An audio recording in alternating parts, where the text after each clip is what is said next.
শীতের কালে, শীতের মৌসুমে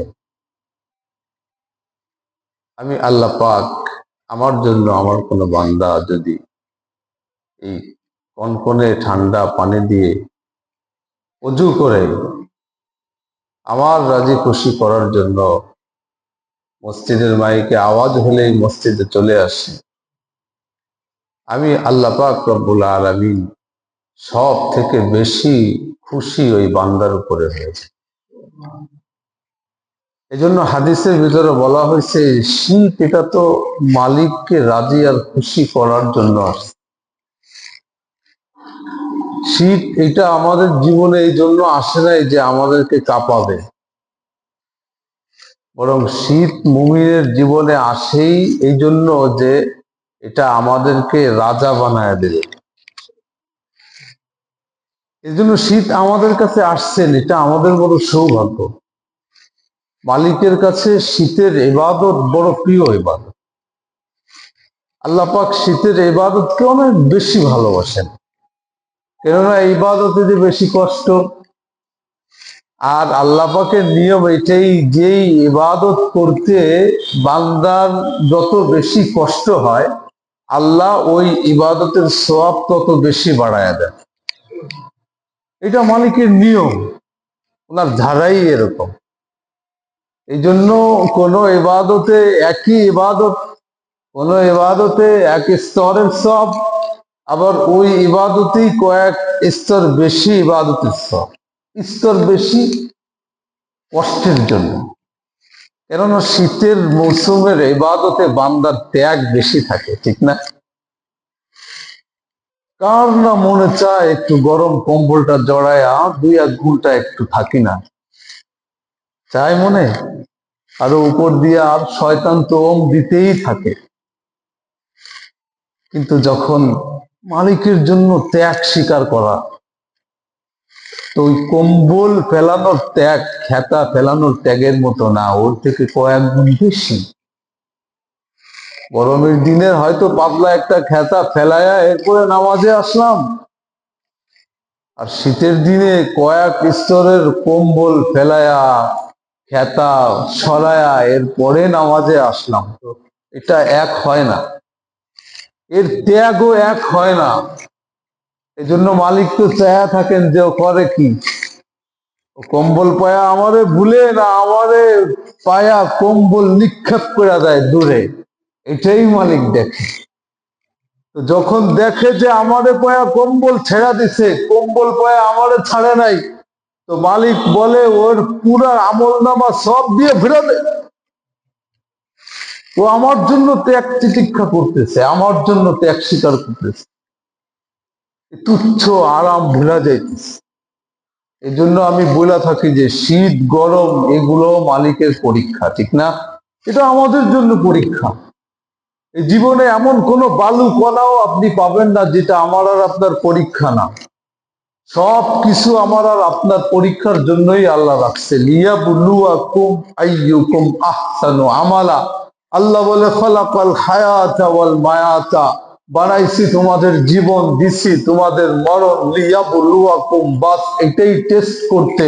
আইয়ুকুম আহসানু আমালা, গুড ওয়ার্কে কে গ্রেট, ভালো কাজে কে উত্তম, কে ফার্স্ট, ওইটাই দেখার জন্য। আমার আর কোনো উদ্দেশ্য নেই। এই জন্য শীতের মৌসুমে তোমার টেপের ঠান্ডা পানিও তোমার সামনে থাকবে, আবার গরম কম্বলও তোমার পালঙের উপরে থাকবে। আমি শুধু দেখার জন্য যে কম্বল ছুঁড়া মারলো কে, ঠান্ডা পানির কাছে আসলো কে, বাস এটাই। যে ছুঁড়া দিছে কম্বল ঠান্ডা পানির কাছে আমার ভালোবাসা, আমার ভয় যাকে টানা নিয়ে আসছে, বাস এই ভয়ই টানতে টানতে দুনিয়া থেকে জান্নাতে নিয়ে যাবে। বাস এতটুকু আমি দেখার জন্য। আইয়ুকুম আহসানু আমালা, কে কার থেকে বেশি ভালো কাজ করতে পারে, কে কার থেকে বেশি কামাইতে পারে, এটাই দেখার জন্য এই জীবন বানাইছি, এই মরণ দিছি। উদ্দেশ্য একটাই। এই জন্য শীত পায়া বাগিয়ার মুসল্লি সন্তুষ্ট না অসন্তুষ্ট, খুশি না বেজার? হ্যাঁ, কেননা আল্লাহ বুঝায় যে আমার প্রকৃত গোলাম যারা, এরা শীতের তোয়াক্কা করে না, গরমের তোয়াক্কা করে না। আমার আদেশ শীতে হোক গরমে হোক, আমার আদেশকেই ওরা সমস্ত ঋতু ঝাপটার উপরে প্রাধান্য দেয়। কথা বলেন ঠিক কিনা? এইটাই, আর কিছু না। এই জন্য শীতে, কিসের শীত? এটা শীতেই না, এটা শীতই না। রাশিয়ার অঞ্চল আছে, যান ওখানে সাহারার ভিতরে, যেখানে 97 - থাকে, স্বাভাবিক থাকেই 57 - তো ওখানের অবস্থা কি হয়? আমাদের মতো মানুষ ওই আকাশেই মরা যাবে, জয়না ল্যান্ড করার সুযোগ দিবে না ওখানে। বাঙালি যদি ওই সমস্ত অঞ্চলে যায় তো প্লেনে থাকতেই শেষ, জমে যাবে। 20-30টা সেট ড্রেস পইরা এরপরে ওখানে যায় ওই দেশের অধিবাসী। তাই 5 মিনিটের ভিতরে নখের আগা জমতে শুরু করে, নাকের মাথা জমতে শুরু করে, মোজ দাড়ি সব কিছুকে কামড়ায় ধরে বরফে। এমন তো শীতের জায়গায় রাখছে। কিন্তু মালিক বাংলাদেশটাকে এমন এক ল্যান্ডে পছন্দ করছে, দুনিয়ার এমন এক জায়গায় পছন্দ করছে, যেটা সমস্ত কান্ট্রির মানুষের একটা হিংসা আর ঈর্ষার পাত্র হয়ে গেছে। সুবহানাল্লাহি ওয়া বিহামদিহি। এই জন্য তো যুগে যুগে সবাই আমাদেরকে হামলা করে এখানে আইসা একটু এনজয় করতে, এখানে ঋতু উপভোগ করতে। এমন একটা দেশ আমাদেরকে। শীত শীতই তো থাকবে, কিন্তু এই যে শীত অন্য অন্য দেশের শীতের তুলনায় এটাকে শীত বলাই চলে না। অথচ এই শীতেও যদি একটু তিতিক্ষা কইরা শুধু মালিকের সামনে হাজিরা দিতে পারি, মালিক এই শীত ওই ভয়ঙ্কর শীতের সমান সমানে রাখা ওই শীতের ইবাদত করার সওয়াব এই সাধারণ শীতে লেখা দিবে। শুধু একটু বুঝতে হবে। উম্মতে মোহাম্মদী যদি একটু বুঝতে পারে, সাধারণ সাধারণ কর্ম, সামান্য সামান্য ত্যাগ দিয়া ওয়াসিম জান্নাত কিনা ফেলতে পারে। আপনাদেরকে ঘটনা শোনাবো তো শোনাবো কত। ইমাম আবু দাউদ সাহেব রহমাতুল্লাহ আলাইহি, উনি 3 দিরহামের বদলে জান্নাত কিনা নিছে। কয় দিরহাম? কয় দিরহাম? ঘটনা হইল, যতগুলা হাদিস উনি লিখতেন, আবু দাউদ শরীফ ওনার লিখিত এক বিখ্যাত হাদিসের কিতাব। ওই কিতাবে যতটা হাদিস উনি লিখছেন, উনি মুকাদ্দমার ভিতরে লেখা দিচ্ছেন। ওনার সমকালের অনেক মুহাদ্দিস ওনার ব্যাপারে প্রশংসা কীর্তন করছে যে উনি একটা হাদিস লিখতেন তো উনি বলছেন যে আমি যেই হাদিসটা কিতাবে লিখতাম ওই হাদিসের উপরে আমল না করে আমি লিখতাম। প্রত্যেকটা হাদিসের উপরে আমল থাকতো এবং মুহাম্মদুর রাসূলুল্লাহর সুন্নাত পালনের প্রতি এমন আকর্ষণ ওনার ছিল যে কোনো বিনিময়ে জীবন দিয়া হইলেও উনি চাইতো যে মুহাম্মদুর রাসূলুল্লাহ সাল্লাল্লাহু আলাইহি ওয়াসাল্লাম বিশ্ব নবীর একটা সুন্নাত যেন কোনোভাবে না ছুটা যায়। তো একদিন উনি বাহির হইছেন, বাহির হইয়া এই সমুদ্র উপকূলে হাওয়া খাইতেছেন। হঠাৎ করে দেখে যে দূরে একটা স্টিমার লঞ্চ করছে, দূরে অনেক দূরে, ভাটির পানিতে আটকা গেছে। তো কুল থেকে অনেক দূরে আটকার কারণে ওখানেই লঞ্চ করতে হয়েছে, থামানো হয়েছে। কিন্তু উনি এই সমুদ্র উপভোগ করার সময়, সমুদ্রের উপর দিয়া এই সমীরণ হিমেল হাওয়া উপভোগ করার সময় হঠাৎ করে ওই দূরের স্টিমার থেকে ওনার কানে ভাইসা আসছে কে যেন হাসি দিচ্ছে। কি দিছে?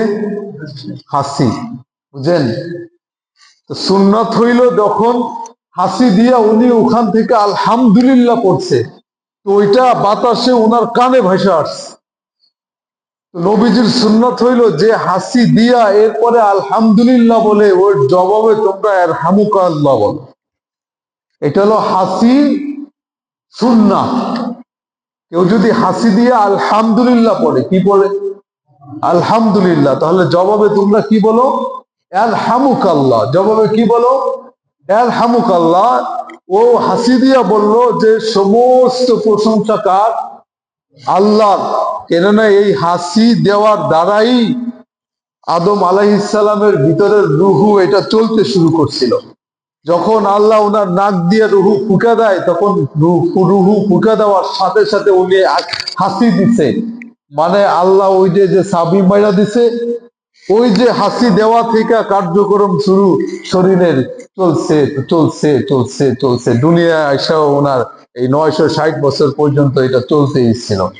তো হাসি দেওয়ার সময় এই জন্য আমাদের শরীরের নাট বল্টু এটা ঠিক থাকে না, ব্যালেন্স উল্টা পাল্টা যায়। এই জন্য হাসি দেওয়ার সময় অনেকে তো এমনও আছে যে হাসি দিছে, হাসি দিয়েই গর্তে পড়ে গেছে, হাসি দিছে ব্যালেন্স এদিক সেদিক হয়ে পড়া মাথা ফেটে গেছে, হয় না এমন? হাসি দিছে, হাসি দেওয়ার তো আরো সুন্নাত যে মুখ ঢাকা নাও, ঠিক না? হাসি দিছে, সামনে যারা ছিল ওইগুলো ছিটা ফেটান, একেবারে গোসলের অবস্থা, এমন হয় না? তো হাসি দিলে শরীর ঝাঁকুনি দেয়, তখন ব্যালেন্স ঠিক থাকে না। তো এমনও হইতে পারতো যে এই নিয়ন্ত্রণ হারায় আমি হয়তো বা কোনো এক দুর্ঘটনার সম্মুখীন হইতাম, শিকার হইতে পারতাম। এই জন্য হাসি দিয়েই আলহামদুলিল্লাহ মালিক সমস্ত শকর তোমার, যে আমার হাসি দিয়া আমার ভিতরের যে সমস্ত ভাইরাস বাহির করে দিলা, আমাদের বহাল তবিয়াতে রাখলা। তো মালিক বলেন সকল প্রশংসা আমার জন্য। এটা যে বলে তুমিও তার সাথে জবাবে বলে দিও এর হামুক আল্লাহ, আল্লাহ তোমার উপরে আরো রহম করুন, আল্লাহ তোমার উপরে অনুগ্রহ করুন। দূরে স্টিমার, উনি দাঁড়ায় রয়েছে সমুদ্রের উপকূলে, এত দূর, কিন্তু কানে তো শুনছে যে আলহামদুলিল্লাহ শব্দ চলে আসছে হাসির। কি করে ওখানে যাবে, শর্টকট শুরু করে দিছে যে হাসির জবাব কিভাবে দিব। আবার নিয়ম হলো তাকে শুনাইয়া আর হামুক আল্লাহ বলা। এরপরে পাশেই দেখে এক ডিঙ্গি নাও, ডিঙ্গি নায়ের ভিতরে এক মাঝি, মাঝিকে বলতেছে তাড়াতাড়ি আসো। কি হয়েছে বুঝলাম না হুজুর। স্টিমারের কাছে যাইতে হবে, ভাড়া কত? বলে 3 টাকা। কয় টাকা? 3 টাকা। বলে ডান, ওঠ, দ্রুত চলো। তো স্টিমারে উঠা যায়া ওখানে স্টিমারে উঠা বলতেছে হাসি কে দিল? সুবহানাল্লাহ বলবেন। হাসিটা দিল কে? উনি একজন বলতেছে যে হাসি দিছে, হাসি তো আমি দিছি, আমি হাসি দিছি। তখন বলতেছে হাসি দিয়া আলহামদুলিল্লাহ আপনি বলছেন? হ্যাঁ আলহামদুলিল্লাহ আমি পড়ছি। বলে উত্তর নেন এর হামুকাল্লাহ। ওখানে গিয়ে আর হামুকাল্লাহ বইলা উনি স্টিমার থেকে ডিঙ্গি নাই নামার সময় উপর দিয়ে আওয়াজ আসছে যে আবু দাউদ 3 টাকার বিনিময়ে জান্নাত কিনা নিল। এই জন্য উম্মতে মোহাম্মদী ছোট ছোট ত্যাগের মাধ্যমে বড় কিছু পাওয়া যেতে পারে, বড় কিছু পাওয়া যেতে পারে। এই জন্য ত্যাগ স্বীকার করতে রাজি আছি তো ইনশাআল্লাহ। এই জন্য শীতের মৌসুমে ইবাদত বাড়ায় দিব না কমায় দিব? হ্যাঁ, বাড়ায় দিব। কেননা গরমের মৌসুম থেকে যে ইবাদত শীতের মৌসুমে হয়, মালিক ওই ইবাদতকে বেশি ভালোবাসে, ঠিক না? এই জন্য আমরা বুঝলাম যে আমাদের শীতের ইবাদত মালিকের কাছে প্রিয়। এই জন্য আমরা শীতের সময় ইবাদতের জন্য আর একটু সময় বাড়াইতে রাজি আছি তো ইনশাআল্লাহ। এই জন্য বেশি বেশি ইবাদত করা, বেশি বেশি ইবাদত করা।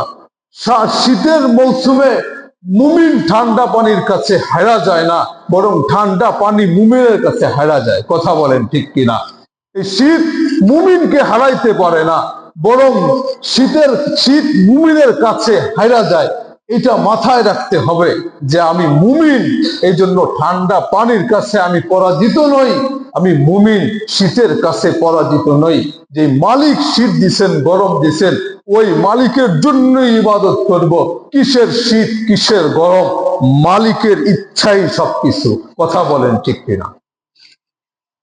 তো আমার আলোচনা এদিকে ছিল না, আলোচনার ভিতরে চলে যাব। আয়াত পড়ছি কয়েকটা, হাদিস পড়ছি বড় একটা কিয়দাংশ। আল্লাহ পাক রব্বুল আলামিন দুনিয়ায় আমাদেরকে বানায় আমাদেরকে সুন্দর একটা দিল দিচ্ছেন, আমাদেরকে সুন্দর একটা হার্ট, সুন্দর একটা হৃদয় দিচ্ছেন। এই হৃদয়টার ভিতরে কিছু উপাদান ভরার লেগা, হৃদয়ের ভিতরে কিছু উপাদান ভরার লেগা। 1 নম্বর উপাদান হইল তাকওয়া, আল্লাহর ভয়। এটা হৃদয়ের ভিতরে সেট করার জন্য আল্লাহ কি দিচ্ছেন? হৃদয় দিচ্ছেন। হৃদয়ের ভিতরে সবকিছুর জায়গা দেওয়া যায় না। এটা একটা অসীম সেলফ, সমস্ত কিছু চাইবে এই হৃদয়ে জায়গা করে নিয়া, এই হৃদয়ের সেলফে একটু জায়গা পাইতো কিনা।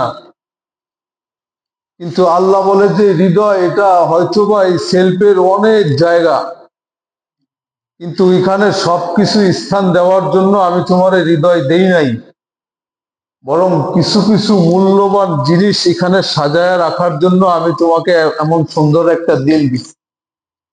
তার ভিতরে একটা হইল তাকওয়া,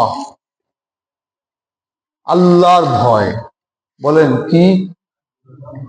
সর্বপ্রথম এই হৃদয়ের সেলফে যে জিনিসটাকে সাজাবো সেটার নাম তাকওয়া। কিসের ভয়? আল্লাহর ভয়।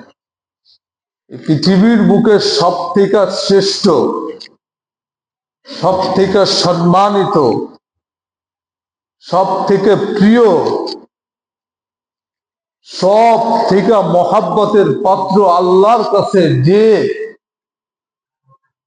যার হৃদয়ের সেলফে তাকওয়া যত বেশি সাজানো, মালিকের কাছে এই দুনিয়ার সে তত বেশি প্রিয়। যার হৃদয়ে যত আল্লাহর ভয় দিয়া ভরা, আল্লাহর কাছে তার তত সম্মান ভালোবাসা দিয়া পুরো আসমান জমিন ভরা। এই জন্য এই হৃদয়ের ভিতরে সর্বপ্রথম আল্লাহ জায়গা কাকে দিতে বলছেন? বলেন আল্লাহর ভয়কে। কাকে? হৃদয়ের ভিতরে কাকে জায়গা দিতে হবে আগে? বলেন কাকে? আল্লাহর ভয়। আল্লাহর ভয়ের আরবি হলো তাকওয়া। আল্লাহর ভয়ের আরবি কি? তাকওয়া। তাকওয়া যার দিলে নাই সে মানুষটা অমানুষ, এটা দেখার সময় আল্লাহর নাই। আবার তাকওয়া যার দিলে আছে, তার যদি হাত নাই, পাও নাই, চোখ নাই, কান নাও থাকে, দুনিয়ার সব থেকে বিকলাঙ্গের মানুষও যদি সে হয়, দুনিয়ার সব থেকে ফকিরও যদি সে হয়, দুনিয়ার সব থেকে অভাবীও যদি সে হয়, দুনিয়ার সব থেকে কালো যদি সে হয়, দুনিয়ার সব থেকে বেটেও যদি সে হয়, দুনিয়ার সব থেকে কিংভূতকি মাকার চেহারা বিশিষ্টও যদি সে হয়, দুনিয়ার সব থেকে অবহেলিতও যদি সে হয়, দুনিয়ার সব থেকে অপদস্থ নিপীড়িত যদি হয়, দুনিয়ার চোখে সব থেকে নিকৃষ্ট যদি সে হয়, আর তার অন্তরের সেলফ তাকওয়া দিয়া সাজানো থাকে, আল্লাহ পাক বলে ইন্না আকরামাকুম ইনদাল্লাহি আতকাকুম, দুনিয়ার তোমাদের চোখে সব থেকে নিকৃষ্ট যাকে মনে করলা, সব থেকে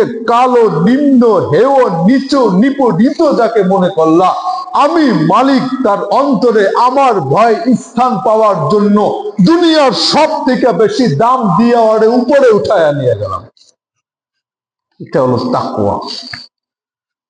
এই জন্য দুনিয়ার মানুষ মানুষের বিচার করে চামড়া দেখা, মানুষের বিচার করে গঠন দেখা, মানুষের বিচার করে চেহারা দেখা, মানুষের বিচার করে তার ধনৈশ্বর্য দেখা, মানুষের বিচার করে তার প্রতিপত্তি দেখা, মানুষ বিচার করে মানুষের তার অর্থ সম্পদ টাকা পয়সা দেখা, মানুষ মানুষের বিচার করে তার চাকরি বাধা দেখা, মানুষ মানুষ বিচার করে সার্টিফিকেট দেখা, মানুষ মানুষের বিচার করে জমিদারি দেখা, মানুষ মানুষের বিচার করে তার পাওয়ার দেখা, আর আল্লাহ বান্দার বিচার করে তার তাকওয়া দেখা, তার তাকওয়া দেখা।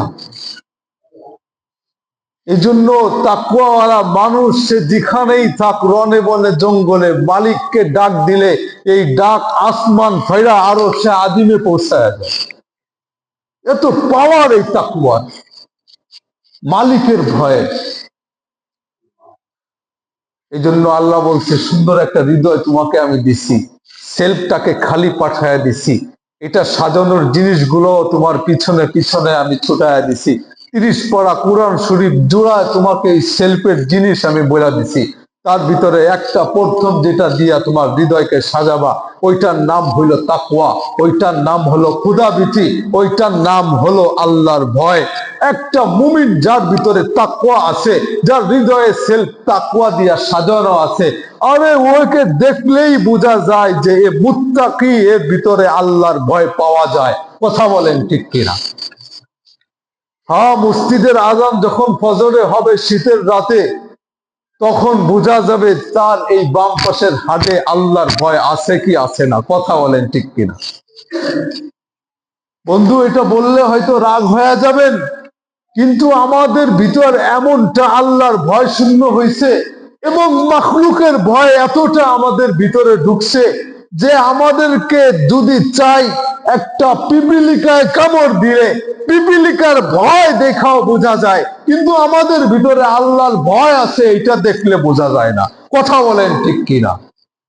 আমাদের ভিতরে সাপের ভয় দেখলে বোঝা যায়, কিন্তু আল্লাহর ভয় আছে এটা দেখলে বোঝা যায় না।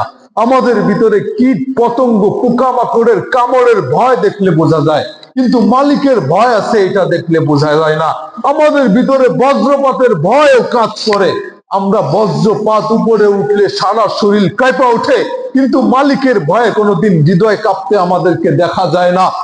বললে তো বলবেন, বলছি, কুকুরও যদি ঘেউ ঘেউ করে, কুকুরের আওয়াজের ভয়ও আমাদের শরীরে দেখা যায়, কিন্তু মালিকের ভয় আমাদের ভিতরে দেখা যায় না। আফসোস, আফসোস, আফসোস। দুনিয়ার সব কিছুর ভয়ে ভীতু হইলাম, দুনিয়ার সব কিছুর শঙ্কায় শঙ্কিত হইলাম, মালিকের ভয়ে ভীতু হইলাম না, শঙ্কিত হইলাম না।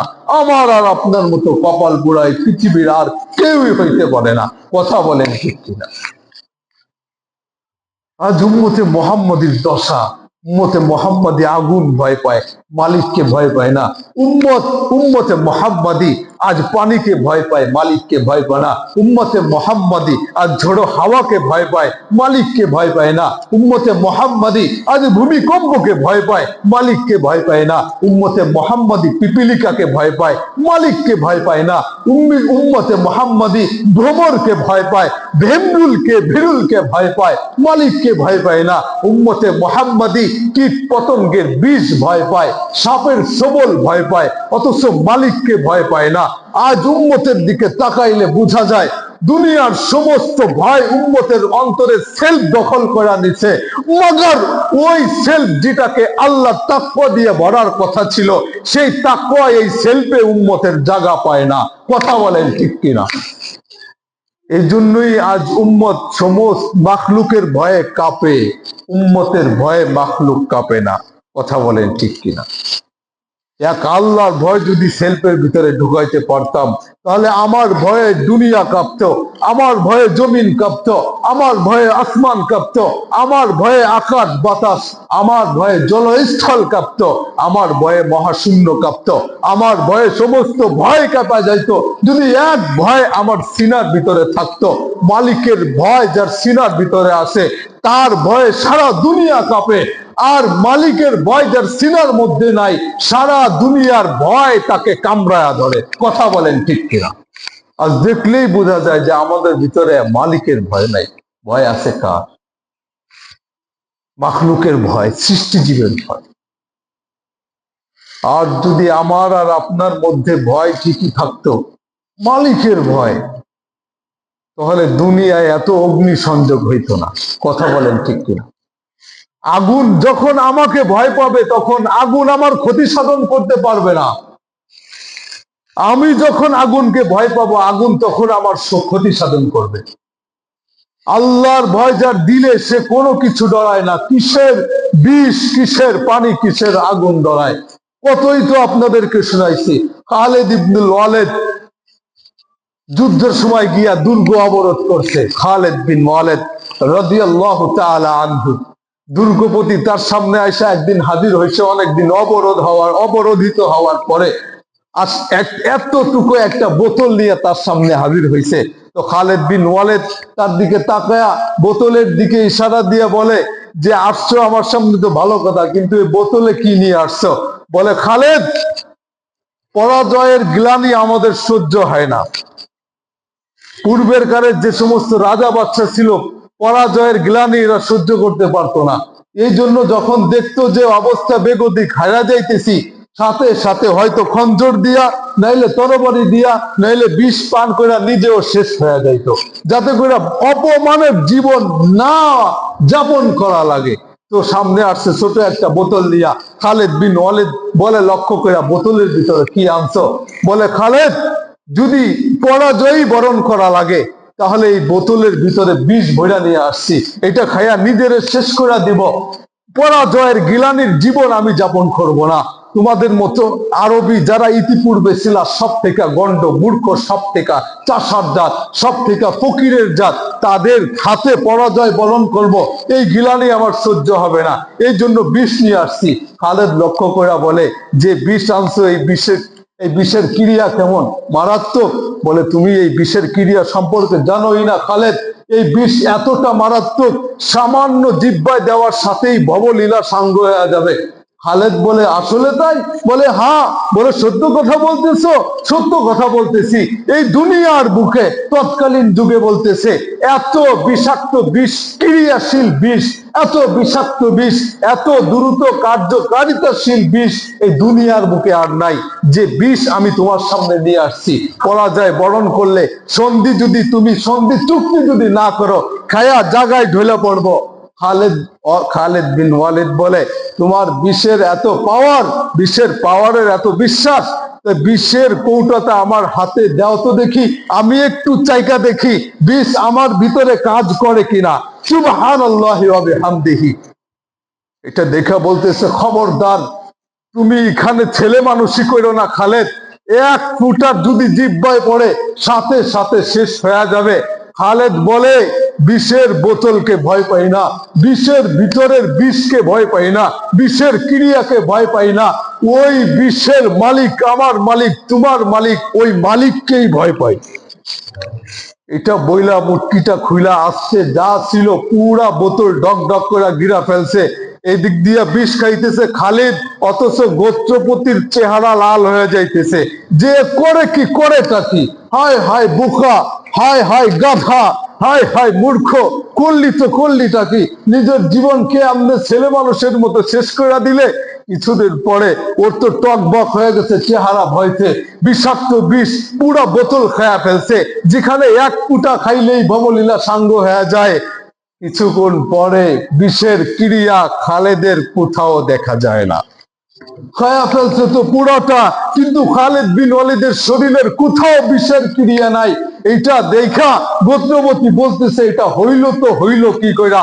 খালিদ বলে, এটা এই জন্য হইছে, আমার এই সেলফে ওই মালিকের ভয় দিয়ে ভরে রাখছি। দুনিয়ার কোন বিষাক্ত কোন কিছুর মাখলুকের ভয় আমার হৃদয়ে নাই। সুবহানাল্লাহি ওয়া বিহামদিহি। ওই যে ভয় হৃদয়ে একবার জায়গা তুমিও যদি দাও, এমন বোতলের পর বোতল ঢক ঢক করে গিলা ফেলবা, মাগার ওই বিষ তোমার ভয়তে ওর ক্রিয়া নষ্ট করে দিবে, ক্রিয়া নষ্ট করে দিবে, ক্রিয়া নষ্ট করে দিবে। ওই বিষে কাজ করবে না।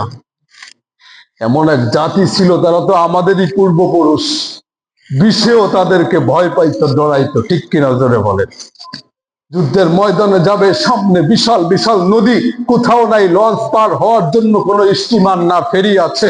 মালিকের ভয় ভিতরে রাইখা বলতেছে, মালিকের ভয়ে গত 1 মাস কেউ কি কোনো গুনাহ করছো? বলে, না, সবাই দুইলি তাকওয়া দিয়া পরিপূর্ণ। তাকওয়ার সেলফ, এই অন্তরের ভিতরে সেলফ তাকওয়া দিয়া পরিপূর্ণ। সবাই বলে, আমাদের মনে হয় আমরা গত 1 মাসের ভিতরে কেউ কোনো ধরনের গুনাহ করি নাই, কেননা সারাটা জীবন 24 ঘন্টা তো মালিকের ভয় ভিতরে ছিল। তাহলে সেনাপতি বলতেছে, মালিকের ভয়ে যদি গুনাহ থেকে বাঁচা থাকো, ওই মালিকের নাম নিয়া চলতে থাকো, গুনাহ হাঁকাও, আশা করি এই পানি ওর কোনো ক্রিয়া আমাদের উপরে করবে না। ঠিকই আল্লাহর নাম নিয়া চলে গেছে, পুরা সাগর পাড়ি দিছে, ঘোড়ার খুরও পানিতে ভেজে নাই, ঘোড়ার খুরটাও পানিতে ভেজে নাই। আল্লাহর ভয় সেলফে ছিল, এই জন্য পানির ভয় তাদের কিছু করতে পারে নাই। কথা বলেন ঠিক কিনা? এই জন্য উসমান হারুনের দিকে তাকান, উম্মতে মুহাম্মাদি খাজা মঈনুদ্দিন চিশতির যিনি পীর, তার দিকে তাকান। তারও এই হাত ভরা তাকওয়া ছিল, আল্লাহর ভয় ছিল, মাজুসীদের আগুনের ভয় ছিল। এত দিন পূজা করতেছ আগুনের, হাত ঢুকাও তো দেখি তোমার আগুন তোমাকে কি বাঁচায় কিনা, তোমার আগুন তোমাকে কি আপ্যায়ন করে কিনা, তোমার আগুন তোমার জন্য কি একটু শীত হয়ে আসে কিনা।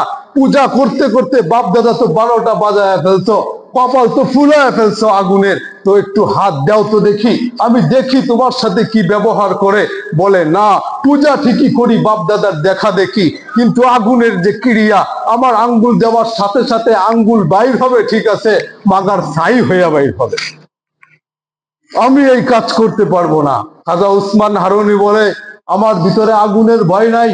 আগুনের পূজায় উসমান হারুনি মাথা মাটির নিচে নয় না, না আগুনের সামনে সিজদা দেয়, না পানির সামনে সিজদা দেয়। মুমিন একমাত্র আল্লাহর ভয়ে আল্লাহকেই সিজদা দেয়। মুমিন আল্লাহর ভয় ছাড়া অন্য কোনো ভয় পায় না। আমি যদি আগুনের ভিতরে ঝাঁপ দিয়ে দেখাইতে পারি, সুজা যাব, হাইটা চলে আসবো, তাহলে কি বিশ্বাস করো যে এই আগুন তোমার ক্ষুধা না? ক্ষুধা একজন আছে যে আগুনের শক্তিকে নিয়ন্ত্রণ করে। বলে হ্যাঁ ঢুকা দেখাও, তবে ছেলে মানুষই করো না, মুখামি করো না। তোমার মতো অনেকে কিন্তু এর ভিতরে গিয়ে বুড়া অঙ্গার হয়ে বাইর হয়ে চলে আসছে। এই আগুনের পাওয়ার সম্পর্কে আমরা জানি। উসমান হারুনি বলে, আগুনের পাওয়ার নিয়ন্ত্রকের সাথে সম্পর্ক আমারও আছে, আমিও তার সম্পর্কে জানি। যায় নামাজ নিয়ে হাইটা চলে গেছে, তসবি নিয়ে আগুনের ভিতরে চলে গেছে, তসবি নিয়ে আগুনের ভিতরে আল্লাহ আল্লাহ জপতে জপতে আবার সুন্দর রাজার মতো বাইর হয়ে আসছে। আগুন তার পশম পোড়ায় নাই। উসমান হারুনি বলে, দিলের ভিতরে যার তাকওয়া থাকে, দিলের ভিতরে যার আল্লাহর ভয় থাকে, আগুন তাকে দেখা পানি হয়ে যায়, সে আগুনকে দেখা কোনোদিন ভয় পাইতে পারে না। কথা বলেন ঠিক কিনা? এই জন্য তাকওয়া যদি দিলের ভিতরে থাকে, খোদার কসম আগুন আমাদের কোনো গুডাউন পোড়াইতে পারে না। কথা বলেন ঠিক কিনা? এই জন্য আল্লাহর ভয় রাখবেন, আগুনের ভয় না। কার ভয়? আল্লাহর ভয়। যে আগুনের পাওয়ার নিয়ন্ত্রণ করে, তার ভয় যার ভিতরে থাকবে, তাকে আগুন স্পর্শ করতে পারবে না। হা হা হা, মুহাম্মদুর রাসূলুল্লাহ সাল্লাল্লাহু আলাইহি ওয়াসাল্লাম আগুনের পাওয়ার নিয়ন্ত্রণ করার দোয়া তো শিখায়া দিছে। মুহাম্মদুর রাসূলুল্লাহ সাহাবীদেরকে ওয়াজ করে শুনাইছেন। সাহাবীদেরকে বলতেছেন, বিসমিল্লাহিল্লাযী লা ইয়াদুররু মা ইসমিহি শাইউন ফিল আরদ ওয়ালা ফিস সামাই ওয়া হুয়াস সামিউল আলিম। ঘর থেকে বইলা যে 3 বার সকালে বাইর হয়ে যাবে, সন্ধ্যা পর্যন্ত তার সমস্ত কিছু নিরাপত্তা আল্লাহ দিয়ে দিবে। ওইটা বাইর হয়েছে এক সাহাবী, এলাকা পুরা আগুনে তছনছ হয়ে গেছে। একজনে না দেখে দৌড় দিয়ে আইসা বলতেছে, আয় রে মেয়া, তোমার ঘর পুরা তো ছাপা ছাপা হয়ে গেছে, ঘর পুরা তো অঙ্গার হয়ে গেছে, ছাই হয়ে গেছে, তুমি এখানে বসে রইছো। কোনো দারণের রিয়াক সাহাবীর ভিতরে নাই। সাহাবী স্টেট কার দাঁড়ায় রয়েছে, দাঁড়ায় বলতেছে, ওই মিয়া ঠিক করে কও, কথা ঠিক করে বলো, ঠিক করে কথা বলো, আমার ঘর আগুনে পুড়ছে? বলে হ্যাঁ, এলাকা পুরা সাফ হয়ে গেছে। বলে আবার বলো, ঠিক করে বলো। হইতে পারে না। বলে হ্যাঁ পুড়ছে। বলে হইতে পারে না। বলে হ্যাঁ পুড়ছে। বলে পুড়তেই পারে না। বলে না পুড়ছে। বল চল তাহলে তোকে দেখাই প্রমাণ, মুহাম্মদুর রাসূলুল্লাহ আগুন নিয়ন্ত্রণ করার যে আমল দিছে, চল তোকে তার পাওয়ার দেখাই। গিয়া দেখে এলাকা ধরে গেছিল। তো ও ভাবছিল যে এলাকার আগা থেকে ঘোড়া যেহেতু সব ধরে গেছে, তাহলে মনে হয় সব সাফ হয়ে গেছে। দেখে যে এলাকার আগুন এক পাট দিয়া পুড়াইতে পুড়াইতে পুরা এলাকার ঘর তামাক হইয়া ফেলছে। শুধু সাহাবীর ঘর যেমন ছিল এমনই রেখা দিছে। তখন বলল যে কি আগুন নিয়ন্ত্রণের পাওয়ার মুহাম্মদ দিছে? আমি সকালে 3 বার পড়ছি, বিসমিল্লাহিল্লাযী লা ইয়াদুররু মা ইসমিহি শাইউন ফিল আরদ ওয়ালা ফিস সামাই ওয়া হুয়াস সামিউল আলিম। দিলে আল্লাহর ভালোবাসা ইয়াকিনার ভয় রাখা আমি করছি। পুরা দিনের দায়িত্ব আমার, সমস্ত মাল সামান্নার নিরাপত্তা নিজে মালিক স্বয়ং নিজে নিয়ে নিছে। তো আমার ঘর পড়ে তো পড়ে কি করে? কথা বলেন ঠিক কিনা? আমার মাল নষ্ট হয় তো নষ্ট হয় কি করে? আমার সম্পদ খোয়া যায় তো যায় কি করে? আমার সবকিছু হাতছাড়া হয়ে যায় তো যায় কি করে? চোখের সামনে আমার কোটি টাকা বর্ষ হয় তো বর্ষ হয় কি করে? মুহাম্মদুর রাসূলুল্লাহ দেখানো পাওয়ার নিয়ন্ত্রণকারী আমল নাই, এই জন্যই। কথা বলেন ঠিক কিনা? আজ পিছায়া রয়েছে উম্মতে মুহাম্মাদিতে। এখানে উম্মতে মুহাম্মাদের কাছে উম্মত আল্লাহ মুহাম্মদ আল্লাহর কাছে চলে যাওয়ার আগে যে সমস্ত পাওয়ার দিয়ে গেছিল, ওই পাওয়ার গুলো যদি আজ উম্মতে মুহাম্মাদি তাদের এই দুর্বলতার সময় কাজে লাগাইতো, খোদার কসম 1400 বছর আগের পাওয়ারফুল সাহাবীদের মতো এই জামানার উম্মত হয়ে যাইতো। কথা বলেন ঠিক কিনা?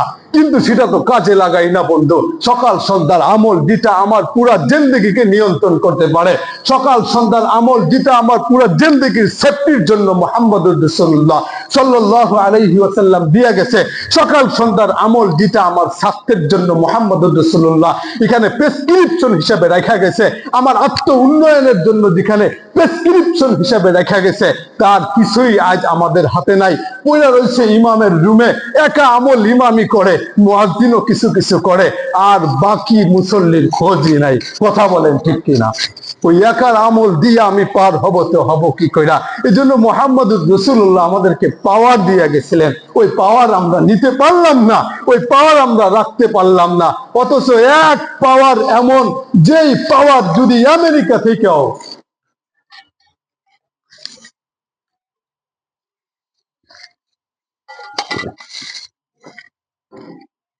যদি পূর্ব দিক থেকে আগুন বাইর হইয়া ধাওয়াইতে ধাওয়াইতে বাগিয়া পর্যন্ত আসে, আর বাগিয়ার মানুষ সকাল সন্ধ্যার আমল কইরা বিসমিল্লাহিল্লাযী লা ইয়াদুররু মা ইসমিহি শাইউন ফিল আরদি ওয়ালা ফিস সামাই ওয়া হুয়াস সামিউল আলিম পইরা ঘরে বসা থাকে, তো তামাশা দেখবে পূর্ব দিক দিয়ে আগুন হাঁটতে হাঁটতে আইসা ঠিক বাগিয়ার সীমানার পূর্ব মুহূর্তে আইসা থামা যাবে। এটাই মুহাম্মদুর রাসূলুল্লাহর ঘোষণা।